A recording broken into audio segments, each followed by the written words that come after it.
Okay, so it's time for another anime review. I know this one took a while, so sorry about that. I did do a first impressions of it.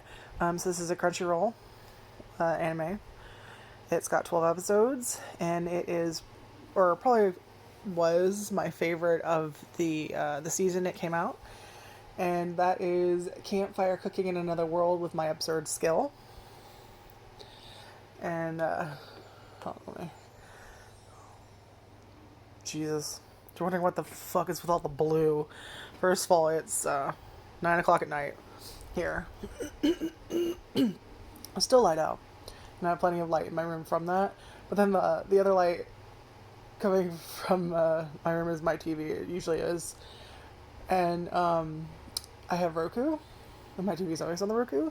And sometimes Roku will have different, like, backgrounds that you can either buy or set up, and right now they'll occasionally change it, like seasonally, or if there's a certain thing that comes out. So this is the Avatar: The Way of the Water one, which is, I didn't set it to this; it just automatically did it. So hence why there's blue. Why it looks like I'm some kind of blue filter. I didn't fuck with my phone. It's literally just the light from the blue background of the Roku. Anyway, so Campfire Cooking in Another World, my surf skill. Our main character is Makoto. He is a 27-year-old salaryman. He gets isekai'd, summoned to another world. And so do...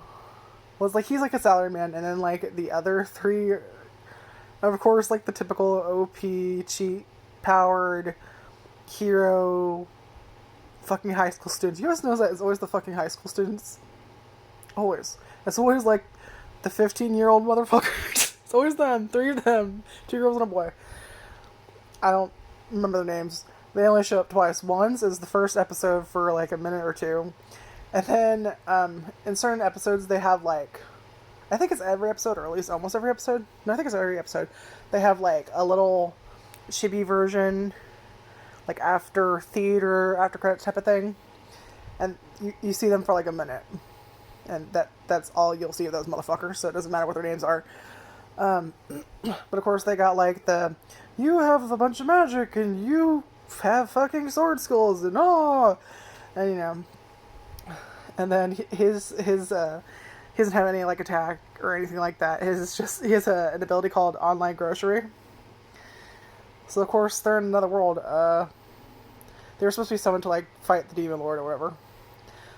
And is it Demon Lord or Demon King? I think it's Demon Lord. Which, you won't see that fucker either, so don't bother.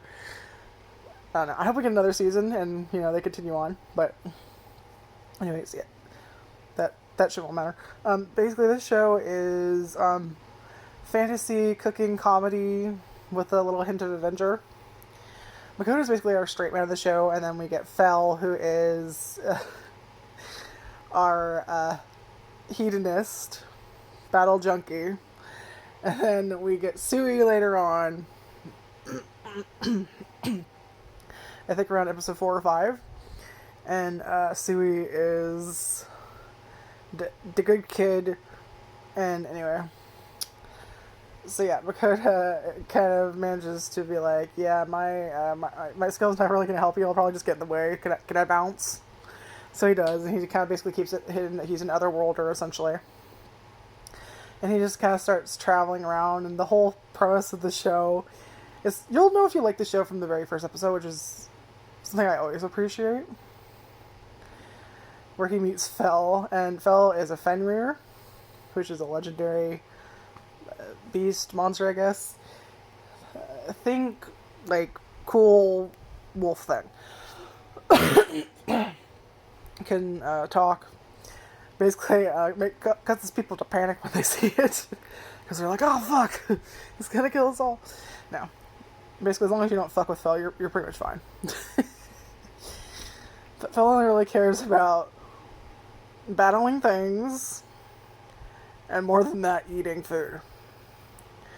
And basically, Makoto has to, he basically leaves, the country he's summoned to, because he doesn't want to stick around and get involved with any of that political bullshit.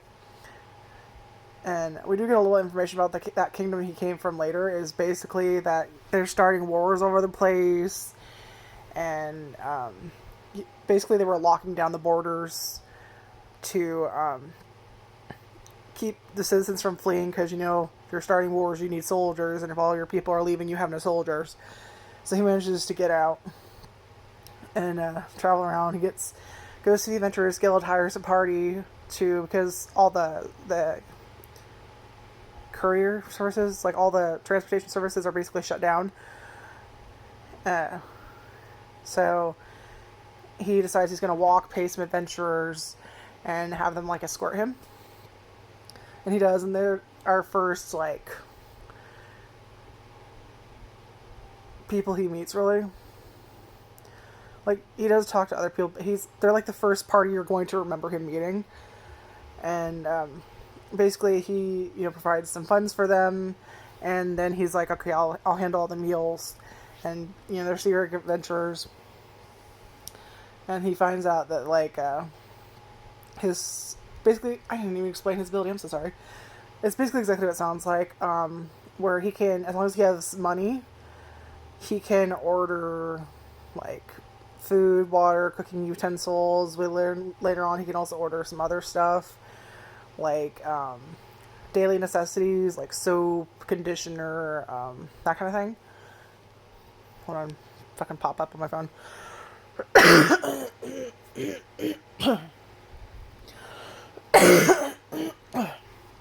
I apologize. And so he decides to kind of join the Adventurers Guild. And mostly he does it for the to get, you hunt. Fel hunts monsters, and Fel only wants the food, the things that can be the edible stuff from it, and then what isn't edible basically can be sold to the Adventurers Guild, and they also do the butchering.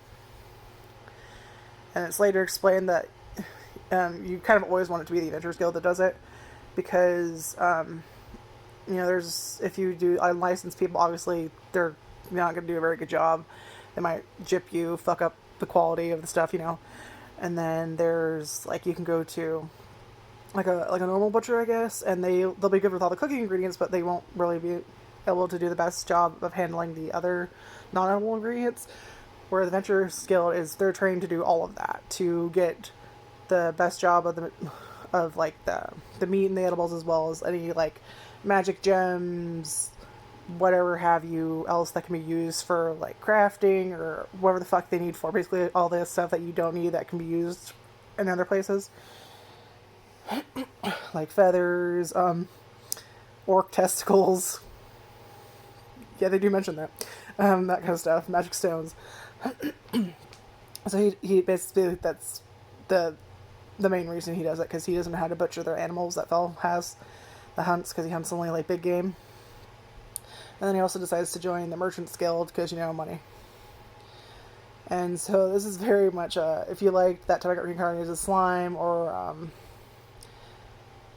what else? There's another show. I can't remember the name of them. I think it's Otherworld Isekai or something. But those food shows. Sokugeki no Soma is also another good one, where that's mainly cooking focused, where this is very much I think comedy meets fantasy setting, meets a little bit of adventuring, meets mostly the show is mostly just Makoto interacting with people, and Fel killing something, Makoto going, what the fuck is that? How do I prepare this? Finding a way to do that with recipes from his world, his country, using his ability, the online grocery, and then feeding Fel, and Fel's reaction, other people's reaction to the food there. So if you like watching shows with just a bunch of adorable critters and characters just doing their own thing, and then eating food, watching the food be prepared, and having them just scarf it down and enjoy it so much and describe how delicious it is, and you just go, I don't know what the fuck that is, but I kind of want to eat it. Basically, this is a good show for you. I really love this one. It was a lot of fun. I really, really, really hope we get a second season. But yeah, this definitely, if I was going to compare it to two different shows, it really does feel like that kind of reincarnated as slime meets Sokugeki no Soma. and both of those are also on Crunchyroll, by the way. And I really love the show. It's super super cute. I loved Phil. I love Makoto. He's kind of the straight man. Phil's the selfish hedonistic character, and Sui is a slime. And like Rimuru from the time I got Rimuru as a slime was my favorite slime, but the cutest slime by far is Sui. Or Sui, I'm sorry, I'm pronouncing it Sui. And after a couple episodes, it gets a voice, and I don't know who the fuck voice acted Sui, but it was already fucking cute. Like, when it's happy, there's like a little emote of a heart that shows up inside it. And it makes a little squee noise, which is adorable. And it like jitters back and forth and it's really happy. And it's just the cutest little good boy, good kid thing. I love it. And then they give it that voice, and it's just... I didn't think it could get cuter, and it fucking did. And then there's like the gap of like the bullshit that happens later on, which I don't really want to spoil it. But it's a really cute show. Like, I don't know what else to say about it. Just, my nose itches. But yeah, super cute show. Loved it so much. Would totally watch it over and over again. It's not my most favorite show, but it's definitely up there. And yeah, I would highly recommend checking it out. Like, subscribe, check me out the videos, and bye.